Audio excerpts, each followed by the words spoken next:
Bonjour, je suis heureux de vous retrouver aujourd'hui dans Genèse, au chapitre 19. Il est écrit « La femme de Lot regarda en arrière et devint une statue de sel ». Cette semaine, je vous ai encouragé à ne pas vous décourager, à ne pas baisser les bras, mais à continuer d'avancer. Et aujourd'hui, je veux vous encourager à ne pas revenir en arrière, mais à être fidèle jusqu'à la mort. Ne reviens pas en arrière, mais sois fidèle jusqu'à la mort. C'est l'appel que le Seigneur te fait. Et on a un témoignage aujourd'hui, une personne qui dit je suis toujours les émissions et grâce à Dieu je vais bien maintenant. Vous avez parlé une fois d'une personne qui avait été opérée du ventre et l'opération s'était ouverte et la personne avait mal au ventre et Dieu a dit qu'il a fermé les deux parois et enlevé la douleur du ventre et ça fait effectivement quelques semaines de ça fait pas si longtemps. Et elle dit je devais me faire opérer pour la deuxième fois et le médecin m'a dit que cela s'est refermé tout seul. J'avais perdu en plus des kilos, je n'ai pas eu besoin d'opération et je glorifie le Seigneur de ce qu'il a fait dans ma vie. Sans lui, ma vie n'a pas de sens. Il a fait beaucoup pour moi et pour mes enfants. J'ai tellement de combats spirituels et je sais que je sortirai toujours vainqueur grâce à Dieu. Je n'ai jamais eu l'occasion de témoigner et aujourd'hui je prends le temps pour mon Dieu qui fait tant de choses. Gloire au Seigneur. Ouais, il y a des difficultés et il y a des combats spirituels, des oppressions, j'en ai parlé cette semaine. Et Dieu nous encourage à aller jusqu'au bout. Et j'aimerais déjà prier pour vous qui m'écoutez aujourd'hui, qui est passé par un temps difficile ou qui avez simplement besoin, comme on dit au Québec, d'une touche de la présence de Dieu. Je prie que la glorieuse présence de Jésus-Christ puisse venir sur vous. Père, je prie que ta force, Seigneur, leur soit donnée, leur soit communiquée par le Saint-Esprit. Je prie, mon Dieu, qu'il se passe quelque chose à travers ce moment de prière et d'exhortation, qui les relève et qui les fortifie, qui leur permette d'avancer encore un peu de temps. Mon Dieu, oui, ta parole déclare qu'après avoir été éprouvé un peu de temps, tu nous affermiras, tu nous fortifieras et tu nous rendras inébranlables. Et je prie que ce soit le cas pour ceux qui m'écoutent aujourd'hui, mes frères et mes sœurs, Seigneur, qui marchent avec toi, qui veulent accomplir ta volonté. Fortifie-les par le Saint-Esprit. Inonde-les aujourd'hui, afin qu'ils puissent être revêtus et être fidèles jusqu'à la mort, qu'ils tiennent ferme. Ils tiendront ferme, car tu as le pouvoir de les garder debout jusqu'à la fin. Car tu es fidèle, Seigneur, et même si on est infidèle, tu demeures fidèle. Ta fidélité est grande et ta puissance est incomparable, ô Dieu, à toutes tes créatures, à tout ce que tu as créé. Et Satan, tu l'as mis sous nos pieds et nous te glorifions parce que tu as déclaré dans ta parole, vous marcherez sur les serpents, les scorpions, sur toute la puissance de l'ennemi sans que rien ne nous fasse de mal et nous te glorifions de ce que notre nom est inscrit dans le livre de vie. Merci. Merci parce que tu es avec nous. Comme le déclarait ton serviteur, avec qui tu étais dans toutes ces tribulations, mais de toutes ces tribulations, tu l'en as fait sortir, vainqueur. Merci, précieux Saint-Esprit.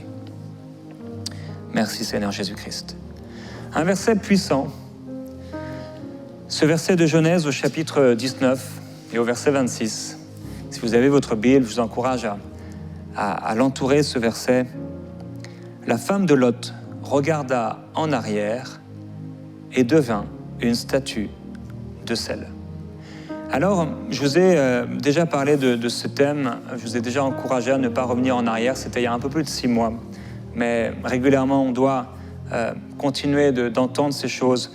Il y avait des émissions, une qui s'appelait « Ce que tu dois laisser derrière toi », elle est disponible toujours sur le YouTube de MCI, sur le site mcitv.com. Une autre émission qui s'appelait « Tes tristesses qui t'amènent en arrière », et également une émission qui s'appelait « Ta nouvelle saison, les gens avec qui tu ne dois pas marcher ». Et je vous encourage à réécouter à nouveau ces émissions. La femme de Lot regarda en arrière et devint une statue de sel. C'est sûr qu'il est difficile de pouvoir avancer tout en regardant en arrière. Vous avez peut-être vu comme moi des vidéos où quelqu'un regarde en arrière et il se tape un poteau électrique ou une cabine téléphonique ou je ne sais pas, bon les cabines aujourd'hui ça n'existe plus trop, ou une personne ou un mur. Et cette femme va regarder, et c'est ça qui est étonnant, c'est comment on peut regarder, et Seigneur aide-nous, comment on peut regarder quelque chose comme Sodome. Elle s'est retournée pour regarder en arrière Sodome. Une ville où les gens de cette ville, jeunes et vieux, ont voulu, la veille, si mes souvenirs sont bons, la veille, ont voulu violer les anges qu'ils ont pris pour des hommes, qui sont entrés dans la maison de Lot, et ils voulaient les violer les uns après les autres. Et comme une femme, tristement dans l'Ancien Testament, certainement peut-être jusqu'à la mort. Donc peut-être ou certainement jusqu'à la mort. C'est horrible, c'est atroce, mais pourtant elle regarde en arrière. Et je veux m'adresser à quelqu'un aujourd'hui, une femme, un homme. Tu as été abusé sexuellement et tu regardes en arrière.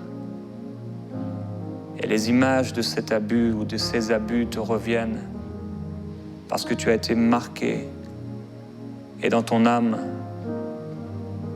tu as été blessé. Et je prie que Jésus te guérisse aujourd'hui. Je prie que Jésus te libère aujourd'hui par le Saint-Esprit. Et si c'est toi, étends ta main par la foi, comme un acte de foi vers le Seigneur Jésus-Christ. Et dis-lui, oui, guéris-moi et je serai guéri. Saint-Esprit, esprit de consolation, esprit de guérison, esprit de vie et de résurrection, viens sur cette personne maintenant et apporte la guérison et la libération au nom de Jésus-Christ. Il y a des choses que nous regardons en arrière et ce sont des choses qu'on doit abandonner. C'est peut-être des relations brisées. C'est peut-être des regrets, des choses qui sont derrière nous et qu'on ne devrait pas regarder. Et dans Genèse au chapitre 19 et au verset 12, je vais le lire pour vous. Les hommes dirent à Lot, qui as-tu encore ici? Gendre, fils et filles, et tout ce qui t'appartient dans la ville, fais-les sortir de cet endroit. Fais-les sortir de cet endroit ou fais-les sortir de ce lieu. Car nous allons détruire ce lieu parce que le cri contre ses habitants est grand devant l'Éternel. L'Éternel nous a envoyés pour le détruire. Lot sortit, il parla à ses gendres et qui avaient pris ses filles, et il leur dit, levez-vous, sortez de ce lieu, car l'Éternel va détruire la ville. Mais aux yeux de ses gendres, il parut plaisanter. Dès l'aube du jour, les anges insistèrent auprès de Lot, en disant, lève-toi, prends ta femme et tes 2 filles qui se trouvent ici, de peur que tu ne périsses dans la ruine de la ville. Et comme il tardait, les hommes le saisirent par la main, lui, sa femme et ses 2 filles, car l'Éternel voulait l'épargner. Ils l'emmenèrent et le laissèrent hors de la ville. Et après l'avoir fait sortir, l'un d'eux dit, sauve-toi pour ta vie. Ne regarde pas derrière toi, et c'est ce que Dieu dit à quelqu'un aujourd'hui. Ne regarde pas derrière toi et ne t'arrête pas dans toute la plaine. Sauve-toi vers la montagne, de peur que tu ne périsses. Et Lot leur dit, oh non, Seigneur, par rapport à cette montagne. C'est intéressant de remarquer que les anges envoyés par le Seigneur lui disent à Lot, sors de ce lieu. Mais Lot, il reste et il discute un peu avec ses gendres et aux yeux de ses gendres, c'est comme si ce qu'ils disent, c'est pas intéressant, ça vaut pas le coup de s'attarder à ce qu'il dit, il raconte des bêtises. Et c'est ce qui peut nous arriver alors que nous déclarons que Jésus-Christ revient. Et oui, il revient nous chercher. Mais ici, dans cette maison, et je vous ai dit hier qu'il y a une maison où on doit rester. Et c'est dans cette maison qu'on doit être une bénédiction. Dans notre maison, avec un toit, notre famille, mais également notre famille spirituelle, notre église locale est là, reste là et devient là une bénédiction. Avant de vouloir être une bénédiction pour le monde entier. Et il y a également des maisons où on ne doit plus rester. Et je ne parle pas ici de divorce. Je parle d'un lieu, un lieu mauvais. Ce n'est pas notre maison en réalité, parce que Dieu a une meilleure maison pour nous. C'est une maison sur la montagne, mais nous on reste là à Sodome. Si tu habites à Sodome, ce n'est certainement pas la volonté de Dieu que tu sois là. À moins d'une indication claire du Saint-Esprit. Mais les enfants de Dieu n'ont rien à faire dans une boîte de nuit, par exemple. Il y a des endroits où on ne devrait pas se trouver. Un jour, Reinhard Bonnke a été dans une boîte de nuit et c'était pour y annoncer l'évangile. Et je crois que cette discothèque a fermé. C'était une indication très particulière du Saint-Esprit. Mais il y a des endroits qui ne sont pas forcément physiques, qui sont des lieux comme spirituels, où on est tenu en captivité. Vous vous souvenez de cette femme dont j'ai parlé dans l'Ancien Testament, et l'ange va ouvrir le couvercle d'une sorte de peau, et il y a là une femme qui est comme recroquevillée, j'imagine, et qui s'appelle la méchanceté. Et il remet le couvercle sur cette femme. Et il y a des endroits comme ça qui sont des endroits spirituels où on est comme bloqué. Et il y a des esprits qui essaient de nous ramener en arrière et nous ramener dans les choses qu'on a vécues, des traumatismes, des regrets, des souffrances, des blessures. Mais Dieu dit non. Avance et surtout sois fidèle jusqu'à la mort. Parce qu'il y a de ces choses qu'on doit délaisser, le monde. On doit le délaisser, ce n'est pas seulement les traumatismes et les souffrances et les blessures, mais c'est également un prix à payer. Ce sont des choses qu'on a délaissées, qui étaient belles, qui étaient bien, qui étaient peut-être admirables selon la chair, des choses qui nous faisaient du bien. C'est peut-être une relation, on aimait la personne, mais Dieu nous a dit, avant le mariage, bien sûr, de la quitter. C'était peut-être une façon de vivre, c'était peut-être un métier, un péché, une addiction. Et Dieu dit non, ne regarde pas en arrière. Et donc, il parut plaisanter au lieu de ses gendres, et les anges vont devoir, alors qu'il tardait, ne tarde pas dans ce lieu dangereux. Il tardait, et alors ils l'ont saisi par la main. Lui et sa femme, ses 2 filles, parce que l'Éternel voulait quoi? Il voulait l'épargner. Et ils ont dû le prendre par la main et le laisser hors de la ville. Et après avoir leur faire sortir, en fait, comme un enfant. Il a été pris par la main comme un enfant. Lot sort de là. Il aurait pu sortir dès la première instruction, la première recommandation. Mais non. Lot sort, Lot sort, Lot sort, Lot va, Lot avance. Et parfois, grâce à Dieu, alors qu'on a besoin d'être pris par la main, Dieu nous prend par la main. Ils disent, ne regarde pas derrière toi et ne t'arrête pas dans toute la plaine, sauve-toi vers la montagne. Il y a un lieu qui nous est destiné, c'est la montagne, le lieu de la présence de Dieu. Et c'est vers là qu'on doit monter. Et quand le passé nous ramène en arrière, et quand la tentation de revenir en arrière et de retourner à ce qu'on a vomi se manifeste, c'est le temps, au contraire, de monter sur la montagne. Et là, de trouver la force de Dieu. L'apôtre Paul le dit, et je l'ai partagé avec vous dernièrement, toi, demeure dans les choses que tu as apprises et reconnues certaines, ou vraies, ou justes. Demeure dans les choses que tu as apprises. Reste, mon frère, ma sœur. Reste fixé sur la parole.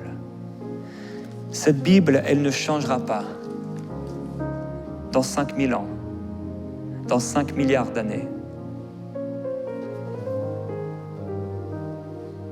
elle restera la même. Ma parole ne passera pas, dit Dieu.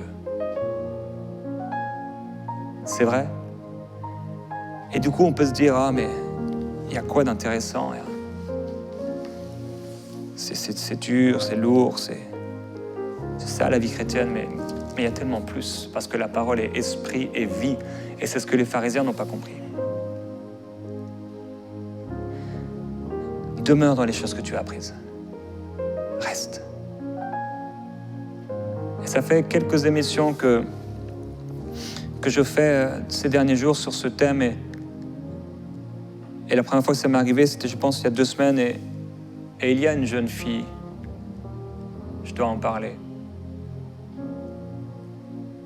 Tu as une tentation terrible, tu luttes avec. Je ne sais pas jusqu'où tu as été, mais tu luttes avec cette tentation d'avoir des relations amoureuses avec d'autres filles. Et au fond de ton cœur, tu sais que ce n'est pas ce que Dieu veut pour toi. Et tu luttes avec cela. Tu regardes peut-être en arrière, ou tu regardes vers cette chose, et Dieu te dit non, n'y va pas. Et aujourd'hui, c'est comme la main de Dieu qui te dit encore non, n'y va pas, mais va sur la montagne. Parce que sur la montagne, Dieu a plus grand pour toi. Dieu a quelque chose de meilleur pour toi. Et le problème de Lot, c'est qu'il a voulu être un peu entre deux. Sa femme, elle a regardé en arrière et elle s'est pétrifiée. Et si on regarde en arrière, on va être pétrifié à un point où parfois, si on ne fait pas attention, si on ne veille pas à notre relation avec le Seigneur, on est complètement bloqué. Et là, on se demande, mais qu'est-ce qui se passe? Et il y a des gens qui peuvent rester 6 mois, 1 an, 5 ans, 10 ans comme ça. Bloqués. Avec un mensonge dans leur tête. Elle a été pétrifiée. Et Lot, lui, quand les anges, et c'est dommage, lui disent, va sur la montagne, il dit non, oh non, il avait peur, encore peur. Et il dit, mais vous savez, il était dirigé par le Seigneur. Les anges de Dieu étaient là et pourtant, il avait peur. Il dit, non, mais ne puis-je pas aller dans cette petite ville? Elle n'est pas si, elle est petite. Ne puis-je pas aller là dans cette petite ville? Et là, il s'est retrouvé dans cette grotte et ses filles l'ont violé. Il était un peu l'entre-deux. Ok, c'est pas l'enfer, c'est pas le ciel. Bon, on va dire je vais me créer un purgatoire. Je vais être entre deux. Mais Dieu dit, oh non, il vomit les tièdes. Soit tu es avec le Seigneur, soit tu ne l'es pas du tout. Et je t'encourage à prendre la main de Jésus-Christ, à rester attaché à Dieu, à ne pas revenir en arrière et à être fidèle dans ton obéissance, à être fidèle dans les choses que tu as apprises.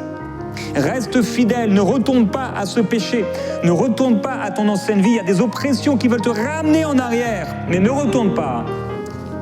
Ne le fais pas. Comme on dit en anglais, don't do it. Que ça te marque. Ne le fais pas. Don't do it.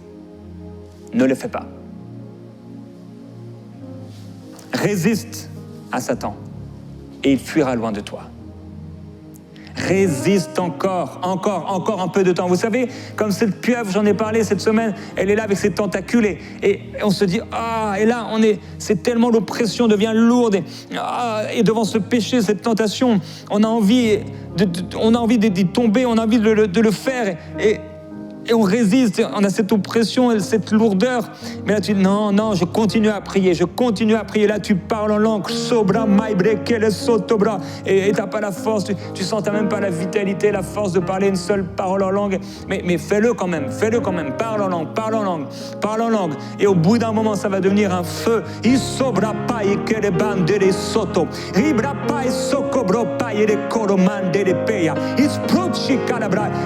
il doit se passer quelque chose à l'intérieur.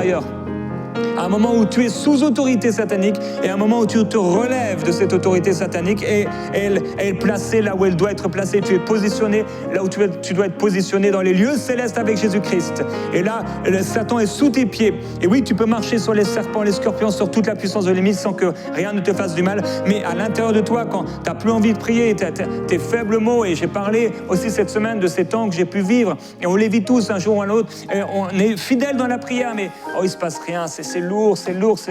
N'abandonne pas. C'est pas le moment d'abandonner, c'est le moment de rester. Reste dans la présence de Dieu. Reste et ne regarde pas en arrière. Ne reviens pas à ce que tu as vomi. Ne reviens pas. Non, ne le fais pas. Demeure dans la présence de Dieu. Parce que le Seigneur se glorifiera avec toi. Et alors que s'il y a ces oppressions, à l'intérieur dans ton cœur, tu te relèves en autorité. Tu commences à prier. Et là, tu sens que tu n'as pas la force, mais avec foi, tu commences à regarder à Dieu et au Dieu du tout est possible.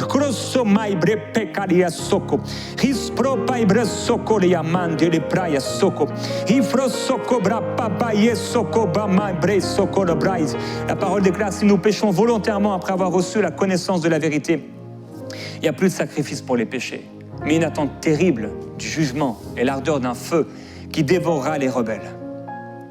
Oui, le Seigneur jugera son peuple. N'abandonnez pas votre assurance à laquelle est attachée une grande rémunération, car vous avez besoin de persévérance, afin qu'après avoir accompli la volonté de Dieu, vous obteniez ce qui vous a été promis. Encore un peu de temps, oui, un peu de temps. Et celui qui doit venir viendra, il ne tardera pas.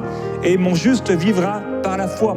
Mais s'il se retire, mon âme ne prend pas plaisir en lui. Mais mon juste vivra par la foi.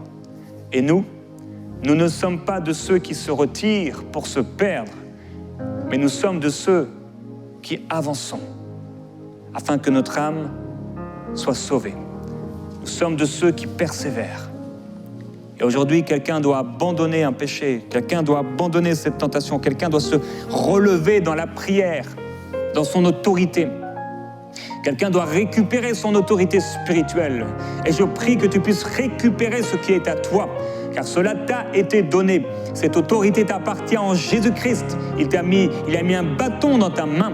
Il a mis ses paroles dans ta bouche. Et il t'a revêtu, rempli du Saint-Esprit, afin que tu puisses être édifié dans l'Esprit.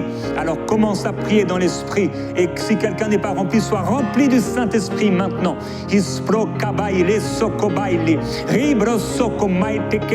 Ça suffit de subir.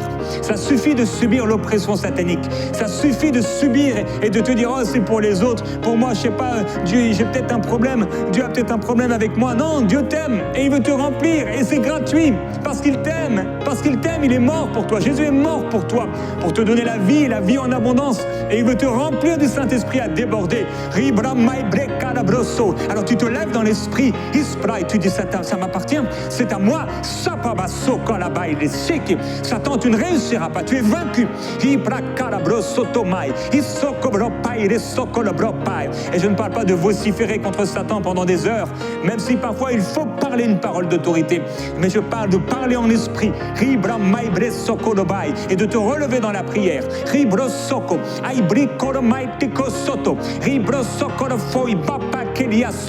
Et si ça doit être fait jusqu'à transpirer, si ça doit être fait jusqu'à ne plus avoir de voix, alors que ce soit fait jusqu'à transpirer, que ce soit fait jusqu'à ne plus avoir de voix. Parce que si on utilise notre corps pour pouvoir faire du sport et transpirer, et ça fait du bien à notre corps, on peut aussi utiliser ce corps que Dieu nous a donné pour prier, cette bouche pour prier, cette intensité avec notre chair, avec notre corps, comme Christ lui-même qui dans sa chair a supplié Dieu. Si Dieu pouvait l'épargner de la mort, alléluia. Et je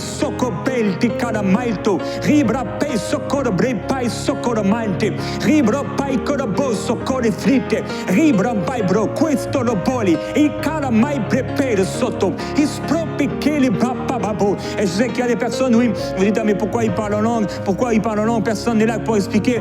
Parle en langue, parle dans l'esprit et fortifie ton être intérieur. Je vous ai encouragé, je vous ai donné une parole de Dieu. Maintenant, prions en esprit. Je ne suis pas venu sans révélation, je ne suis pas venu sans enseignement. Maintenant, c'est le temps de prier. Tu prieras par l'intelligence, tu prieras par l'esprit. Parce qu'avec tous ces raisonnements, tu passes à côté de ce que Dieu veut. Ne regarde pas en arrière.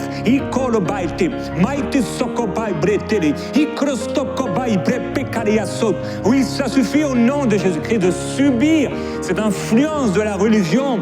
Oh, je prie, Père, pour toutes ces personnes qui sont là et ils prient toujours là dans leur bouche et ça reste là. Ils prient dans le secret, il n'y a rien qui sort et c'est à l'intérieur et même il n'y a même pas de paroles qui sortent de leur bouche. Ils sont là, ils sont tièdes, ils ont peur, et ils se cachent et ils perdent d'autorité, ils ne marchent pas dans leur autorité. Je prie qu'à partir d'aujourd'hui, quelque chose qui se passe au nom de Jésus-Christ, même pour ces hommes qui ont 50 ans, qui sont pères de famille et peut-être leur femme s'est convertie avant eux. Et au nom de Jésus-Christ, à partir d'aujourd'hui, qu'il se passe quelque chose en toi. Au nom du Seigneur, qu'il se passe quelque chose en toi. Que tu te relèves dans l'autorité parce que c'est à toi, oui, chef de la famille, chef du foyer, que Dieu a donné l'autorité, une autorité particulière.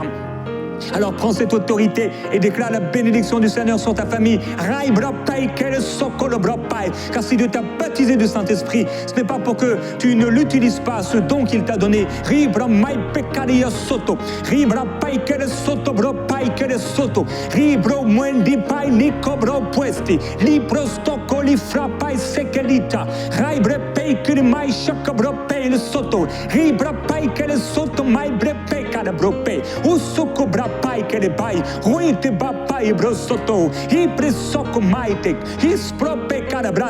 Mort, où est ta victoire? Mort, où est ton aiguillon? Alléluia. Oh, le bâton de celui qui les dominait, le dominateur des peuples, est brisé tout à coup, au nom de Jésus-Christ. Le marteau qui les frappait, alléluia, l'opprimait, celui qui les opprimait jour et nuit, est détruit dans le nom du Seigneur Jésus-Christ. Alors au nom de Jésus, sois libéré, mon frère, ma sœur. Sois libéré des esprits impurs qui te terrassaient, qui t'opprimaient, ceux qui étaient plus forts que toi. Oh, mon Dieu est grand, mon Dieu est bon, et en lui je suis plus que vainqueur. Oui, je suis plus que vainqueur par celui qui m'a aimé. Oh, il m'a donné l'autorité sur la terre, il m'a donné l'autorité en Jésus-Christ. J'ai la parole de Dieu dans ma bouche.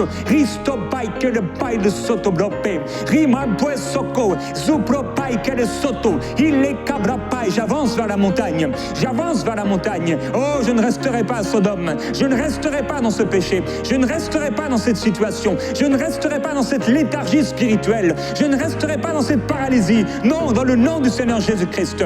Alors que Dieu me prend la main maintenant et qu'il m'appelle à avancer par son esprit en moi, qui cherche à prier dans l'esprit. Oui, ma chair refuse, mais au nom de Jésus-Christ, je suis un homme spirituel. Tu es une femme spirituelle, alors j'avance, j'avance sans savoir où je vais, mais je sais que j'avance en obéissance à Dieu, comme Abraham qui partit sans savoir où il allait. Je refuse de m'arrêter à mi-chemin, je refuse de m'arrêter à mi-chemin, de regarder en arrière, je refuse de m'arrêter dans cette petite ville. Oh, ça n'a pas l'air grand-chose, mais c'est tiède, mais c'est mort, mais c'est sans vie, c'est encore un lieu de péché. Je vais sur la montagne.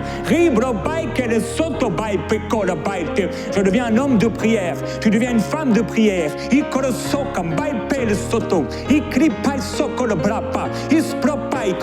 que ça se lève à l'intérieur. Comme Dieu qui vient comme un guerrier. Il dit, oh, je me suis longtemps contenu. Je me suis longtemps contenu, mais je suis haletant, et je suis là comme un homme de guerre. Et Dieu se lève comme un homme de guerre. Alléluia.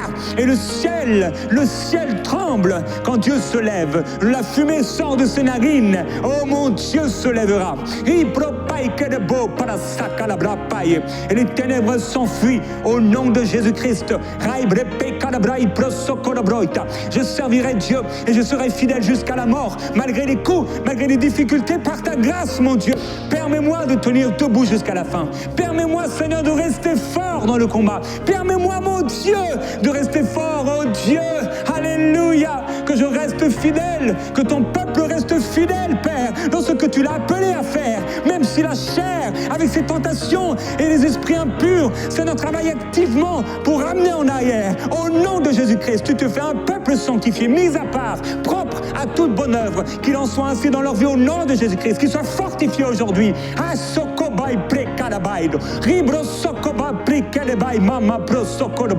Soyez fortifiés et continuez à prier dans l'esprit, jour après jour, au nom du Seigneur Jésus-Christ. Vous êtes bénis et Dieu vous aime.